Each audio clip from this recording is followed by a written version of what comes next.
Hello बच्चा party, कैसे हो? स्टोरी टाइम कहानियाँ जो जीना सिखाए में आप सबका स्वागत है।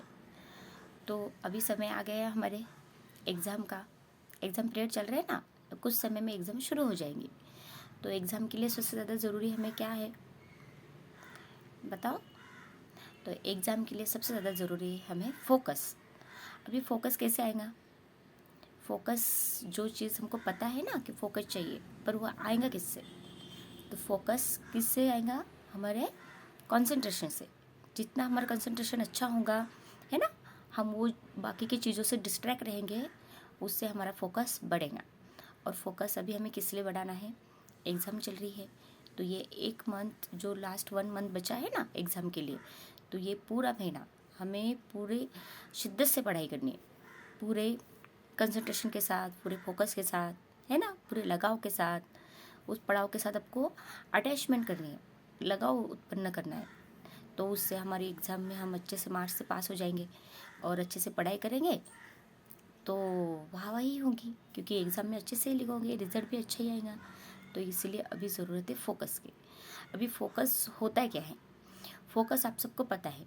जैसे आप क्या करते हो, जैसे मोबाइल देखते हो, लैपटॉप देखते हो, टीवी देखते हो या कोई भी चीज़, मोस्टली तो आजकल हर बच्चा मोबाइल प्रेफर करता है। तो मोबाइल देखते हैं आप जब, तो कोई रील देखते हैं, है ना, कंटिन्यू उसमें देखते हैं, कोई वीडियो देखते हैं, कंटिन्यू उसको स्क्रॉल करते रहते, देखे जाते, तो उस पर से आपका फोकस हटता है क्या? कोई आपको आवाज़ देता है, मम्मी आवाज़ देती है, पापा आवाज़ देती है, कोई फ्रेंड्स आवाज़ देता है, या कोई भी चीज़ आसपास जब चलती है, तो आपका उस पर फोकस नहीं होता। आसपास की चीज़ों पे आपका पूरा फोकस उस मोबाइल के अंदर या फिर जो चीज़ आप इतनी ध्यान से देखते हो उस पर होता है। तो ये होता है फोकस। जब आप कोई चीज़ को चाहते हो, अटैचमेंट के साथ आपको लगाव लगता है, उसमें रुझान आता है, तो अपना फोकस ऑटोमेटिक बढ़ जाता है। पर अभी एग्ज़ाम के वक्त क्या हो गया, हम पूरा समय, ज़्यादा से ज़्यादा समय, बहुत ही चीज़ें ऐसी है उसमें ही व्यस्त रहते हैं, एंगेज होते हैं। तो पढ़ाई जो हमारा मेन पर्पस है उसके तरफ तो हमारा डिस्ट्रैक्शन बहुत ज़्यादा होता है। तो इसको कैसे बढ़ाया जाए? तो दिमाग में एक चीज़ हमेशा ध्यान में रखना कि हमको फोकस बढ़ाने के लिए कोई मेहनत नहीं करनी है ना, क्योंकि मेहनत करोगे तो तकलीफ होगी, क्योंकि मेहनत करने से पेन होता ही है। तो फिर वो चाहे मन का हो या शरीर का। तो मेहनत ऐसी हो जो सहज हो, पता भी ना चले। जैसे आप रील देखते हैं तो आपको पता भी नहीं चलता कि कितना समय बीत गया, कितनी देर से मैं एक सरीका देख रहा हूँ, ये चीज़ें पता नहीं चलती ना।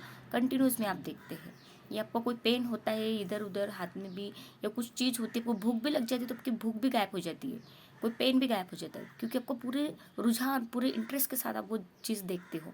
तो इससे कहते हैं फोकस। तो अब ये फोकस कैसे हम डेवलप करें हमारी स्टडी के लिए? तो उसके लिए एक एग्जांपल बताऊंगी।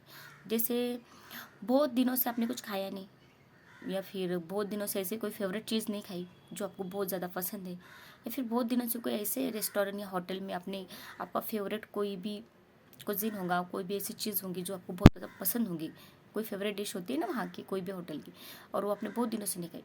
तो जैसे आपको मौका मिलता है, वो फेवरेट चीज़ आपके सामने आ जाती है, तो आप कुछ नहीं देखते हो आसपास, तुरंत खाने लग जाओगे, है ना। जैसे बहुत दिन से भूखे हैं, धुन सुबह से कुछ नहीं किया और बहुत ज़्यादा वर्क किया, और एकदम से कोई फेवरेट टीचर, तो देखेंगे नहीं कि कोई बाकी है खाने का, कि किसने खाना खाया नहीं खाया, कुछ नहीं, फटाफट खाने लग जाओगे, है ना।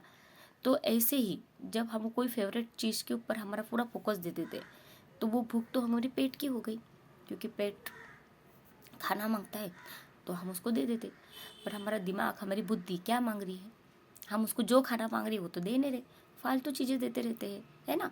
जो यूज़लेस वीडियो होते हैं, कुछ काम के नहीं होते, ऐसे वीडियो हम यूट्यूब पे घंटों देखते रहते हैं, है ना। जिसके इंस्टाग्राम पे देखते रहते हैं, और भी बहुत से प्लेटफॉर्म है ना, उन सब चीज़ पे देखते रहते हैं, बल्कि वो हमारे कुछ काम ही नहीं आने वाले, है ना।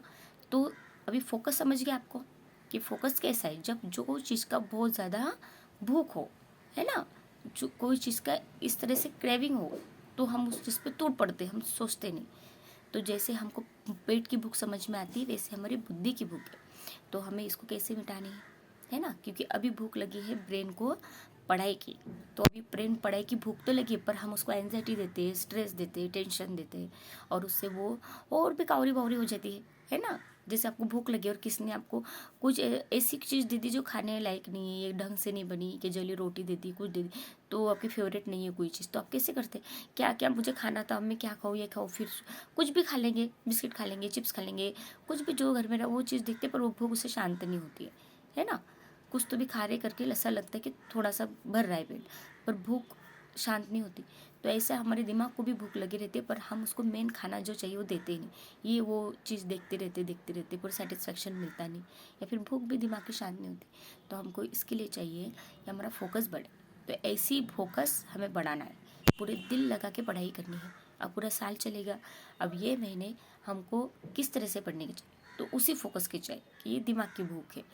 तो जब भी पढ़ाई करो तो ध्यान रखो कि मैंने इतना समय तो गवा दिया, अभी जो समय है उसको ध्यान से पढ़ूंगा, सही समझ के पढ़ूंगा, नोट्स निकालूंगा, खुद एनालाइज करूंगा, है ना। खुद जब हम चिंतन करते हैं, मन उसके बारे में सोचते हैं, जो भी टॉपिक है, चैप्टर है, लेसन है ना, तो फिर हमको अच्छे से याद होता है। खुद एक्सप्लेन करके देखने का हमको आता है कि नहीं। तो उसके लिए पहले फर्स्ट जब भी स्टडी को पढ़े, थोड़ा सा प्राणायाम करें, ब्रीथिंग एक्सरसाइज करें, है ना, अनुलोम विलोम करें, 5 टाइम्स करो, कोई प्रॉब्लम नहीं। एक इधर से आपको पता है अनुलोम विलोम करते एक नाक से लेना है, एक नाक से छोड़ना है, ऐसा 5 टाइम एक नाक से करो, एक 5 टाइम एक नाक नोजल से करो, हो गया आपका।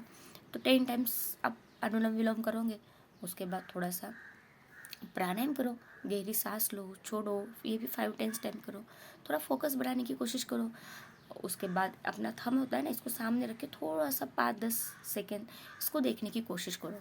ये चीज़ें करने के बाद फिर आप जो भी किताब लोगे, आपको सोचो कि इसे मुझे पढ़ना है, समझना है, इसके लिए पढ़ रहा हूँ कि क्या था मेरे ये क्लास में, मैंने पूरे साल में तो नहीं पढ़ा, ये क्लास में मैं फर्स्ट में हूँ, सेकेंड में हूँ, 10th में हूँ, 12th में हूँ, चलो अभी देखता हूँ कि इसके अंदर क्या है ना। तो ये किताब में मैं देख तो लेता हूँ, पढ़ लेता। तो ये क्यूरियोसिटी देखो कि कोई चीज़ें मुझे बोले कि आपने 3rd स्टैंडर्ड में क्या पढ़ा था, 5th में क्या पढ़ा था, 10th में क्या पढ़ा था, 12th में क्या पढ़ा था, उतना तो जनरल नॉलेज हमको चाहिए। तो उस हिसाब से पढ़ो, जस्ट क्यूरियस कि आपको क्यूरियसिटी से देखना है कि किताब में क्या था करके, है ना। किसी को बोले कि अब थोड़ा सा देखो तो उधर क्या है, तो अब थोड़े से आपको ऑब्जर्वेशन लेवल बढ़ जाता है, कॉन्सेंट्रेशन बढ़ जाता है ना। तो वो ऑटोमेटिक आपका भी बढ़ जाएगा, और आपको क्यूरियस तरीके से आप देखोगे, और आपको फिर स्टोर करने की जरूरत नहीं, वो ऑटोमेटिक स्टोर होगा, क्योंकि पूरे इंटरेस्ट से, पूरे अटैचमेंट, पूरे दिल से देख रहे हो चीज़ को, पूरा फोकस आपका है ना। तो इस तरह से पढ़ाई करनी। तो चलो आज की स्टोरी हमारी इसी के ऊपर है, सक्सेस के ऊपर। हम उसका नाम लास्ट में बताती हूँ। तो एक बार क्या हुआ, 2 बाज थे, बाज यानी कि 2 ईगल। तो 2 ईगल थे, वो बहुत ज़्यादा, मतलब साथ में ही छोटे छोटे बच्चे थे, ज़्यादा बड़े नहीं थे, छोटे थे। तो उनको राजा एक बार घूमने जाता है, तो बाज के पंछियों को झाड़ पे देखता है, छोटे छोटे होते हैं तब वो, तो उनको लेकर आ जाता है और अपने घर में रखता है, अपने महल में।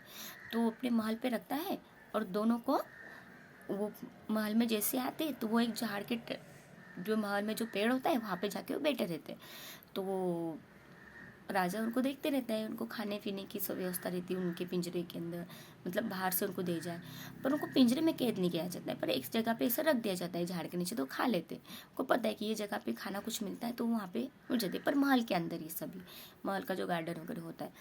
तो अब बहुत समय बीत गया, बाज भी बड़े होने लग गए, पर अब जब वो बड़े हो गए, तो एक जो बाज था वो लंबी उड़ान भरता था, आकाश में ऊंची भरारी लेता था, तो उड़ता था। पर दूसरा बाज है कि वो उड़ता था ही नहीं, थोड़ा सा कहीं उड़ता था और उस टहनी पे आके बैठ जाता था जहाँ पे वो बैठा था। तो ऐसा हमेशा चलता था।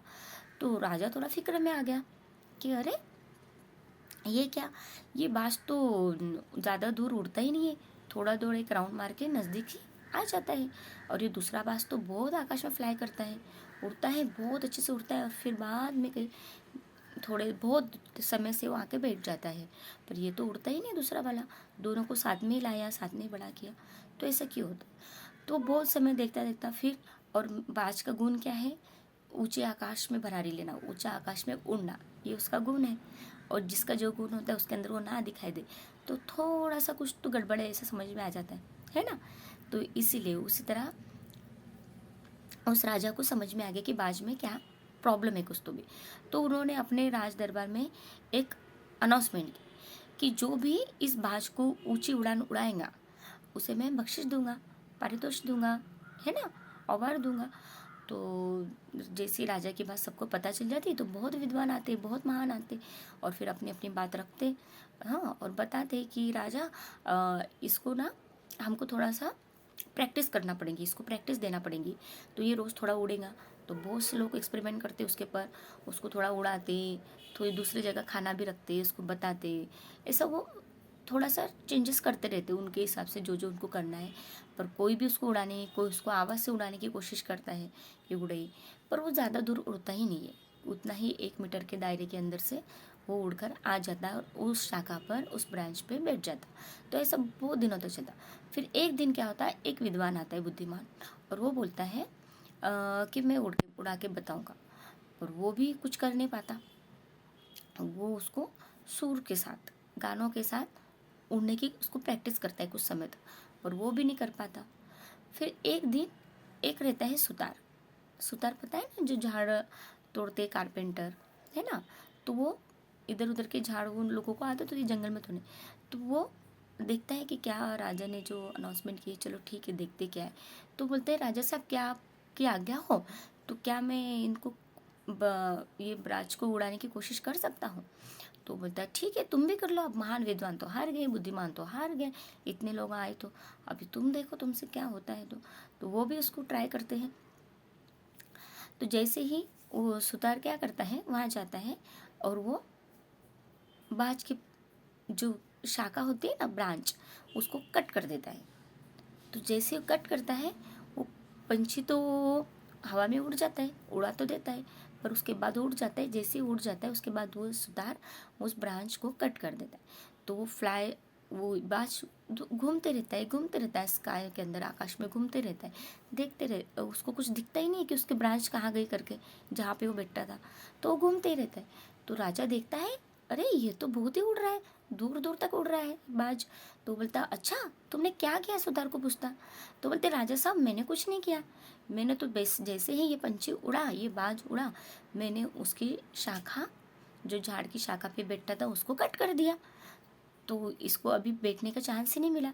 इसको जो जो जोन में ये बैठता था, कंफर्ट जोन में, वो बैठने का इसको बाद में चांस ही नहीं मिला, क्योंकि उसकी शाखा वहाँ पर नहीं थी। तो ये उड़ते ही रहा आकाश में, और इसलिए ये अभी दूर तक अपने पंख फैला के उड़ सकता है। तो राजा बोलता इतनी सी बात थी और मुझे पता ही नहीं चली, तो इतने महान विद्वानों को भी नहीं पता चले। तो बोलता अमेजिंग, तुमने तो बहुत अच्छा किया। तो वो बहुत खुश हो जाते राजा साहब, उसको अवार्ड भी देते। तो देखा कहानी कैसी है। तो बाज की तरह आप बच्चे भी कैसे हो, बाज की तरह है।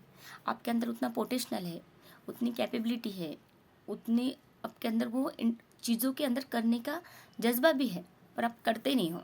आपके मम्मी पापा को, आपके टीचर को पता होता है कि ये बच्चा बड़ा होकर कुछ बन सकता है, ये कोई एक चीज़ में इसकी रुचि है, इंटरेस्ट है, ये आगे बढ़ सकता है, वो चीज़ में जाएगा तो ये बहुत प्रोग्रेस करेगा, कोई अच्छी चीज़ को अचीव करेगा। पर आप बच्चे क्या करते हो, डिस्ट्रैक्ट होते हो ना बहुत सी चीज़ों में।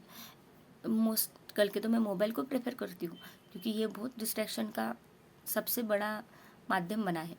तो ज़्यादा यूज़ ना करें। तो इसकी वजह से आप भूल जाते हो कि आपके अंदर का पोटेंशियल क्या है, आपके अंदर की क्या कैपेबिलिटी है, क्या क्षमता है आपकी, आप क्या करना चाहते हो।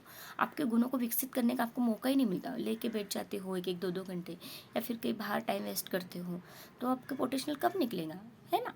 तो वो चीज़ आपके अंदर ही दबी रह जाती है, और फिर आलस का उस पर चादर ओढ़ लेता है। तो फिर और चादर ओढ़ लिया तो फिर सो जाओ चुपचाप, फिर भाग्य भी सो गया हमारा, है ना।